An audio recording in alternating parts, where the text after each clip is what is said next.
ഗജാനനം ഭൂതഗണാതിസേവിതം കപിത്ഥജംബൂഫലസാരഭക്ഷിതം ഉമാസുതം ശോകവിനാശകാരണം നമാമി വിഘ്നേശ്വരപാദപങ്കജം. വെള്ളപ്പളങ്കു നിറമൊത്ത വിദഗ്ധരൂപി കള്ളം കളഞ്ഞു കമലത്തിലെഴുന്ന ശക്തി വെള്ളത്തിലെ തിരകൾ തള്ളിവരും കണക്കെന്നുള്ളത്തിൽ വന്നു വിളയാടുക സരസ്വതീനെ. ഏകം നിത്യം വിമലമചലം സർവാദിസാക്ഷിഭൂതം ഭാവാതീതം ത്രിഗുണരഹിതം സദ്ഗുരും തം നമാമി. കൃഷ്ണായ വാസുദേവായ ദേവകീനന്ദനായ ച നന്ദഗോപകുമാരായ ഗോവിന്ദായ നമോ നമഃ. ശ്രീകൃഷ്ണൻ തൻ്റെ ഹാസം നിറയും അനുപമസുന്ദര ചുണ്ടിലെന്നും രാഗത്തിൻ തേൻചുരത്തും മധുരമുരളിയെ ഞാനിതാ കൈതൊഴുന്നേൻ. സൗകര്യം കിട്ടുമെങ്കിൽ ഭവതി മുരളിയെ ഒന്ന് നീ ചൊല്ലിടേണം. ഞാനാകുന്നൊരു ജന്മപ്പശുവിനുടെ കഥ നന്ദജൻ തൻ്റെ കാതിൽ. എല്ലാവർക്കും നമസ്കാരം. ഭക്തകവി ശ്രീ പൂന്താനം നമ്പൂതിരിയുടെ ജ്ഞാനപ്പാനയാണ് ഇവിടെ നമ്മൾ സ്മരിക്കുന്നത്. ഇന്നലെ നമ്മൾ നിർത്തിയത് പൂന്താനത്തിൻ്റെ കൃതികൾ ഏതൊക്കെയാണെന്ന് പരിചയപ്പെടാൻ. ഇന്ന് നമുക്കത് പരിചയപ്പെടാം. ഭക്തകവി പൂന്താനത്തിൻ്റേതായി അറിയപ്പെട്ടതായിട്ട് 22 കൃതികളുണ്ട്. എല്ലാം ഭഗവത് സ്തോത്രങ്ങളും ഭക്തിവർദ്ധകങ്ങളായ പുരാണ ആഖ്യാനങ്ങളും തന്നെ.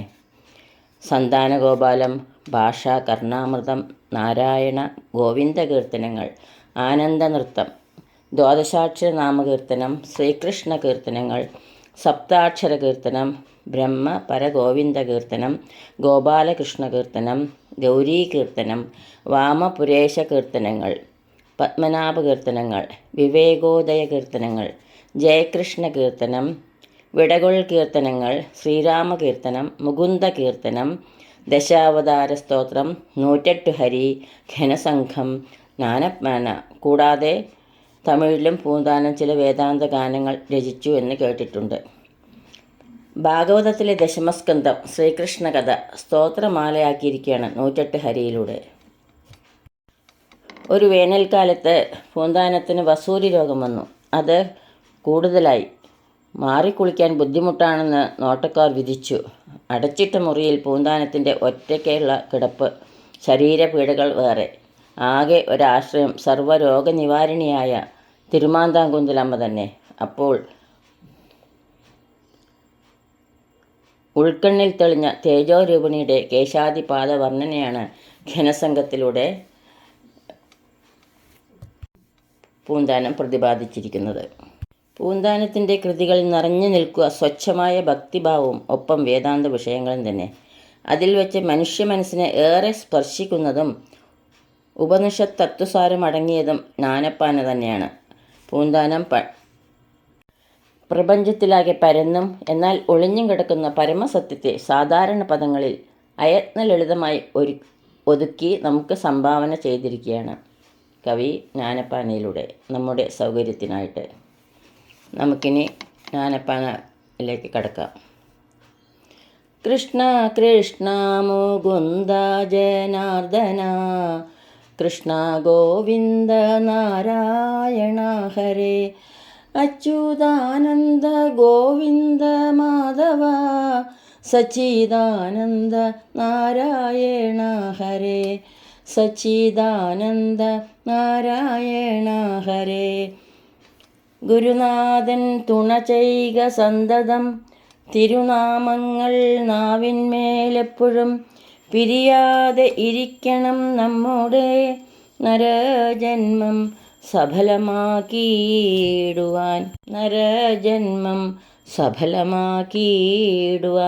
എന്ന മംഗളാചരണത്തോടെയാണ് ജ്ഞാനപ്പാന തുടങ്ങുന്നത്. ആരാണ് ഗുരുനാഥൻ? അന്ധകാര നിരോധിത്വാൽ ഗുരുദിത്യ ദ്വിതീയത എന്നാണ്. ഗു എന്ന ശബ്ദത്തിന് അന്ധകാരമെന്നും രു ശബ്ദത്തിന് നിരോധിക്കുന്നത് എന്നും അർത്ഥമുണ്ട്. അന്ധകാരത്തെ നിരോധിക്കുന്നവൻ, ഇല്ലാതാക്കുന്നവൻ ആണ് ഗുരു. പുറത്തെ ഇരുട്ടല്ല, ഉള്ളിലെ ഇരുട്ട്, അജ്ഞാനാന്ധകാരത്തെ അകറ്റുവാൻ അതിനായി പല ഗുരുക്കളുമുണ്ടാവും. പഞ്ചഭൂതങ്ങൾ, മാതാപിതാക്കൾ, ആചാര്യന്മാർ, അങ്ങനെ പലരും. ആ എല്ലാ ഗുരുക്കളുടെയും ഗുരുനാഥൻ സർവാന്തര്യാമിയായ ഭഗവാൻ സന്തതം എല്ലായ്പ്പോഴും തുണ ചെയ്യുക, രക്ഷിക്കുക, സംരക്ഷകനാവുക. സർവാന്തര്യാമിയായ ഭഗവാൻ എല്ലായ്പ്പോഴും രക്ഷിക്കണേ എന്ന പ്രാർത്ഥനയോടെ തുടങ്ങുകയാണ്. തിരുനാമങ്ങൾ പൂജാർഹമായത് എന്ന് അർത്ഥമാക്കുന്നതാണ് തിരുശബ്ദം. ഈ നാമങ്ങൾ വെറും വാക്കുകളല്ല. പൂർവ്വ സുഹൃതം കൊണ്ട് കനിഞ്ഞു കിട്ടിയ ഈ നരജന്മം ഫലപ്രദമാക്കേണ്ടതാവണം ആ വാക്കുകൾ. നമ്മുടെ പൂർവ്വസൂരികൾ വാക്കുകൾക്ക് വലിയ വില കൽപ്പിച്ചിരുന്നു. മിതം ച സാരം ച വജോഹി വാഗ്മിത എന്നാണ്. മിതമായി സാരവത്തായ വാക്കുകൾ പറയലാണ് വാഗ്മിത, വാചാലത. അങ്ങനെ പറയുന്ന വാക്കുകളിൽ അസത്യത്തിൻ്റെ നിഴൽ പോലും ഉണ്ടാവരുത്, ഊർജ്ജസ്വലമാവണം. അങ്ങനെയുള്ള വാക്കുകൾ ഭഗവത് സ്മരണയോടെ ഉച്ചരിക്കുകയും കൂടി ചെയ്യുമ്പോഴാണ് ജന്മം സഫലമാവുന്നത്. ഇക്കാലത്ത് വിലയില്ലാത്ത ഏക വസ്തു മനുഷ്യൻ്റെ വാക്കായി തീർന്നിരിക്കുന്നു. ആരുടെ വാക്കിലുമില്ല വിശ്വാസ്യത. ഈ ഒരു കാലം മുമ്പേ തന്നെ കണ്ടറിഞ്ഞിട്ടാവാം കവി തുടക്കത്തിൽ തന്നെ വാക്കിന് പ്രഥമ സ്ഥാനം കൊടുത്ത് ഉണ്ടാവേണ്ട ഗുണങ്ങളെപ്പറ്റി ഉറപ്പിച്ച് പറഞ്ഞത്. കാലലീല. ഇന്നലെയോളം എന്തെന്നറിഞ്ഞില്ല, ഇനി നാളെയും എന്തെന്നറിഞ്ഞില്ല. ഇന്നീ കണ്ടാത്തടിക്കു വിനാശവും, ഇന്നാ നേരം എന്നേതും അറിഞ്ഞില്ല. കണ്ടങ്ങിരിക്കും ജനങ്ങളെ, കണ്ടില്ലെന്നു വരുത്തുന്നതും ഭവാൻ. 2-4 ദിനം കൊണ്ടൊരുത്തനെ തണ്ടിലേറ്റി നടത്തുന്നതും ഭവാൻ. മാളിക മുകളേറിയ മന്നൻ്റെ തോളിൽ മാറാപ്പു കേറ്റുന്നതും ഭവാൻ.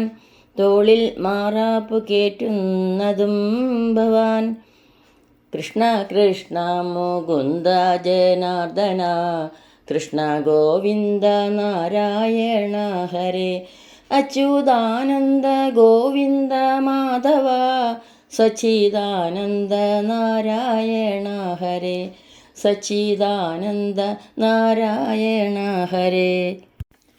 ഇനി അനന്തവും അജ്ഞാതവുമായ കാലലീലകളെ പറയുകയാണ് കവി. മനുഷ്യന് വന്നു ചേരുന്ന അനുഭവങ്ങൾ പ്രവചിക്കുവാൻ പറ്റാത്തതാണ്. ഇന്ന് എന്തൊക്കെയാവും സംഭവിക്കുക എന്നതിനെപ്പറ്റി ഇന്നലെ പോലും ഒന്നും അറിയാറില്ല. ഇന്നലെ കണക്ക് കൂട്ടിയതാവില്ല ഇന്ന് നടക്കുന്നതും. നാളെ നടക്കുന്ന എന്തൊക്കെയാവും അതും അറിയില്ല. ഇവിടെ അജ്ഞാതമായ ആർക്കും തന്നെ ദൃശ്യമായി കഴിഞ്ഞിട്ടില്ലാത്ത കാലം എന്ന ആ മഹാമറയുടെ അത്ഭുത പ്രഭാവത്തെപ്പറ്റി ഓർമ്മിപ്പിക്കുകയാണ് കവി.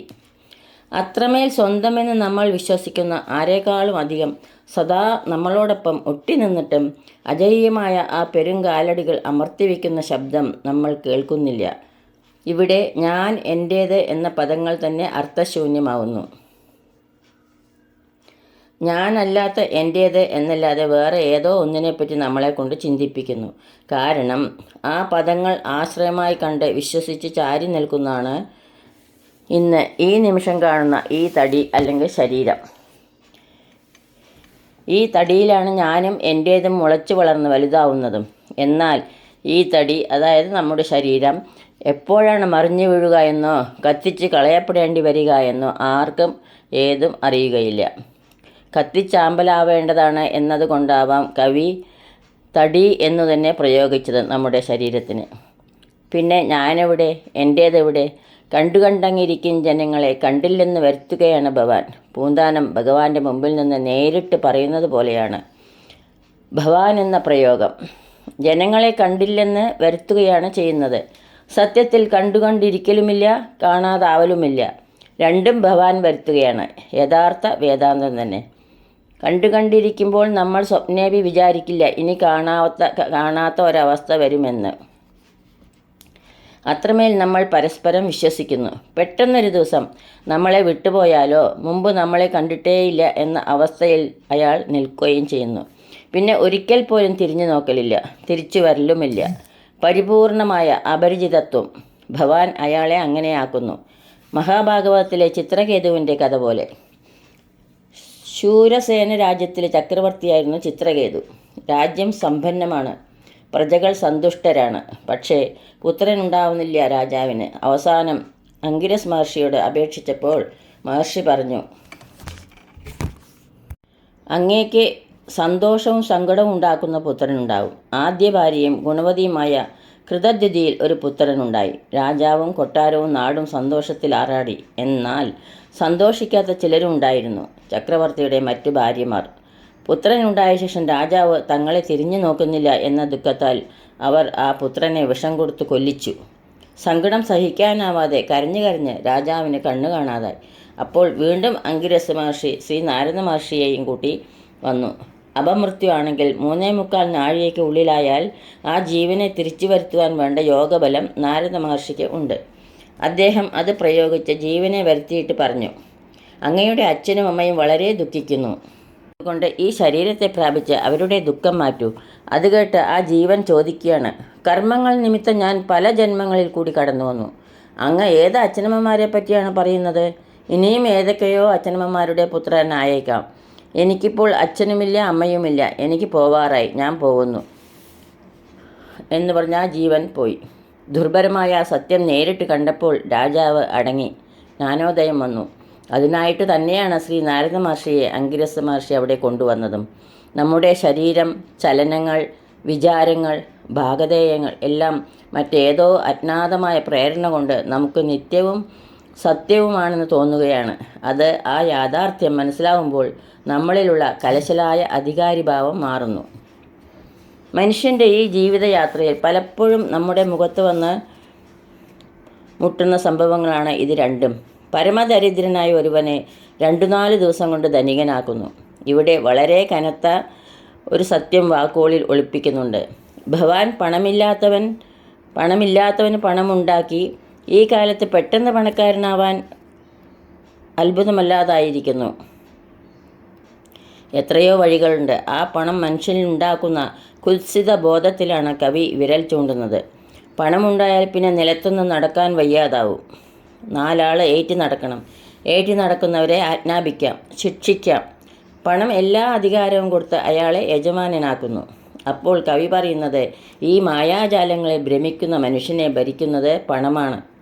7 നില മാളികയുടെ മുകളിൽ പള്ളിമെത്തയിൽ ധാർഷ്ട്യത്തോടെ സസുഖം വാഴുന്നവൻ 2-4 ദിവസം കൊണ്ട് എല്ലാം നഷ്ടപ്പെട്ടു കഴിയുമ്പോൾ ഭക്ഷണത്തിനായി ഭിക്ഷ തണ്ടേണ്ടവനായിത്തീരുന്നു. ശരിക്കും ഒരു സ്ഥിതി സമത്വവാദിയായിരിക്കുകയാണ് ഇവിടെ പൂന്താനം. മനുഷ്യൻ്റെ അത്യാവശ്യ ജീവിതാവശ്യങ്ങൾ നടത്തിക്കൊണ്ടു പോകാനുള്ള ഒരു ഇന്ധനം മാത്രമാണ് പണം. അത് നമ്മളെ ഭരിച്ച് നമ്മുടെ തലയിൽ ചവിട്ടി നിൽക്കുവാൻ അനുവദിക്കരുത് എന്ന പച്ചയായ നീതിവാക്യം ഇതിലൂടെ വെളിപ്പെടുത്തുന്നു. അധികാരഭേദം. കണ്ടാലൊട്ടറിയുന്നു ചിലരിതു, കൊണ്ടാലും തീരിയ ചിലർക്കേതുമേ. കണ്ടതൊന്നുമേ സത്യമല്ലെന്നതു മുമ്പേ കണ്ടിട്ടറിയുന്നിതു ചിലർ. മനുജാതിയിൽ തന്നെ പലവിധം മനസ്സിനു വിശേഷമുണ്ടോർക്കണം. പലർക്കും അറിയണമെന്നിട്ടല്ലോ പല ജാതി പറയുന്നു ശാസ്ത്രങ്ങൾ. കർമ്മത്തിലധികാരി ജനങ്ങൾക്കു കർമ്മശാസ്ത്രങ്ങളുണ്ടു പലവിധം. സാഖ്യശാസ്ത്രങ്ങൾ, യോഗങ്ങൾ എന്നിവ സംഖ്യയില്ലതു നിൽക്കട്ടെ സർവവും. കൃഷ്ണ കൃഷ്ണ മുകുന്ദ ജനാർദ്ദന, കൃഷ്ണ ഗോവിന്ദ നാരായണ ഹരേ. അച്യുതാനന്ദ ഗോവിന്ദ മാധവ, സച്ചിദാനന്ദ നാരായണ ഹരേ. സച്ചിദാനന്ദ നാരായണ ഹരേ. ഈ യാഥാർത്ഥ്യം കുറേ കാണുമ്പോൾ ചിലർക്ക് മനസ്സിലാവുന്നുണ്ട്. ചില സുഹൃത്തുക്കൾക്ക്, ചില വിവേകികൾക്ക്. സമ്പത്തിൻ്റെയും സുഖത്തിൻ്റെയും ഒക്കെ അനിശ്ചിതത്വവും ക്ഷണികതയും അറിഞ്ഞിട്ടാവും നമ്മുടെ മറ്റൊരു മഹാകവി പാടിയത്. ഹാ സുഖങ്ങൾ വെറും ജാലം, ആരറിവു നിയതി തൻ ത്രാസ് പൊങ്ങുന്നതും താനേ താണു പോവതും. എന്നാൽ ചില അല്പജ്ഞന്മാർക്ക് അത് അനുഭവിച്ചാൽ പോലും മനസ്സിലാവുന്നില്ലല്ലോ എന്നും പൂന്താനം ദുഃഖിക്കുന്നു.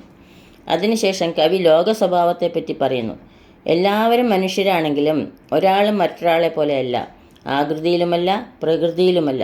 അവരുടെ മനസ്ഥിതിയും അഭിരുചിയും എല്ലാം വ്യത്യസ്തം. അതിനാൽ അവർക്കൊക്കെ അറിഞ്ഞ് സ്വീകരിക്കാനായിട്ട് ശാസ്ത്രത്തിൽ പല പല വ്യാഖ്യാനങ്ങളും ഉണ്ടായിട്ടുണ്ട്. കർമ്മത്തിൽ ശ്രദ്ധയുള്ള ജനങ്ങൾക്ക് അനുവർത്തിക്കുവാൻ പല കർമ്മശാസ്ത്രങ്ങളുമുണ്ട്. നിഷ്കാമമായി ഫലേച്ഛ കൂടാതെ ശാസ്ത്രോക്ത കർമ്മങ്ങൾ ചെയ്യുമ്പോൾ ചിത്തശുദ്ധിയും തദ്വാര മോക്ഷവും ലഭിക്കുന്നു. അതെല്ലാം സകാമമായിട്ടാണ് നമ്മൾ കർമ്മങ്ങൾ ചെയ്യുന്നതെങ്കിൽ ആ കാമ്യവസ്തുക്കളും കിട്ടുന്നു. ധനം, സത്പുത്രൻ, വിദ്യ, ദാമ്പത്യം എല്ലാറ്റിനും വേറെ വേറെ കർമ്മശാസ്ത്രങ്ങളുണ്ട്. എന്നാൽ ആ കാമ്യകർമ്മങ്ങൾ പോലും ഈശ്വരാർപ്പണമായിട്ടാണ് ചെയ്യുന്നതെങ്കിൽ കർമ്മബന്ധിതരാവുന്നുമില്ല. പിന്നെ സാഖ്യശാസ്ത്രമുണ്ട്. പുരുഷൻ പ്രകൃതി ഗുണങ്ങളോടുള്ള ബന്ധം കൊണ്ട് വന്നു ചേരുന്ന കർമ്മങ്ങൾ താൻ തന്നെയാണ് ചെയ്യുന്നതെന്ന് തെറ്റിദ്ധരിക്കുന്നു എന്നാണ് ഭഗവത്ഗീത ഇതിനെപ്പറ്റി പറയുന്നത്. പതഞ്ജലി മഹർഷി കണ്ടെത്തിയ യോഗശാസ്ത്രമാണ് മറ്റൊന്ന്. യോഗശാസ്ത്രം യോഗ ചിത്തവൃത്തി നിരോധ, മനോവ്യാപാരങ്ങളെ നിരോധിക്കൽ. അതും മോചനത്തിനുള്ള മാർഗം തന്നെ. പലർക്കും ആ വഴി സ്വീകരിച്ച് മുക്തി ലഭിച്ചിട്ടുണ്ട്. എന്നാൽ നമ്മുടെ ഭക്തകവി തുറന്നു പറയുന്നു, അതൊക്കെ അവിടെ നിൽക്കട്ടെ. അത് അന്വേഷിച്ച് അലയലും പിന്നെ ചിക്കിപ്പരത്തി നോക്കി കീറി പരിശോധിക്കലുമല്ല നമ്മുടെ കർത്തവ്യം. ഇന്നോ നാളെയോ ഇവിടുന്ന് എല്ലാം ഉപേക്ഷിച്ച് പെട്ടെന്ന് ഇറങ്ങിപ്പോവേണ്ട മനുഷ്യൻ അതിനുള്ള സമയവുമില്ല.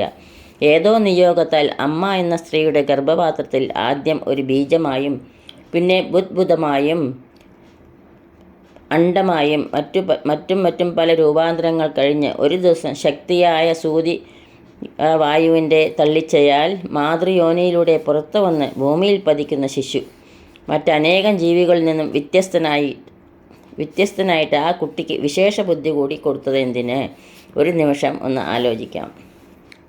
ഇന്ന് ഇത്രയും വാക്കുകളാവുന്ന അക്ഷരപ്പൂക്കൾ പൊന്നുഗുരുവായൂരപ്പൻ്റെ പാതാരവിന്ദങ്ങളിൽ ഭക്തി ആദരപൂർവ്വം സമർപ്പിക്കുന്നു. സർവത്ര ഗോവിന്ദനാമ സങ്കീർത്തനം. ഗോവിന്ദ ഗോവിന്ദ. യദക്ഷരപദഭ്രഷ്ടം മാത്രാഹീനം ത്വയേദ്ഭവേത് തത്സർവം ക്ഷമ്യതാം ദേവ. നാരായണ നമോസ്തുതേ.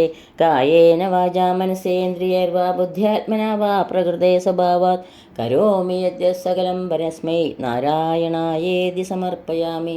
സർവം നാരായണായേതി സമർപ്പയാമി. സ്വസ്തി പ്രജാഭ്യ പരിപാലയന്താം ന്യായേണ മാർഗേണ മഹീം മഹീശ. ഗോബ്രാഹ്മണേഭ്യ ശുഭമസ്തു നിത്യം.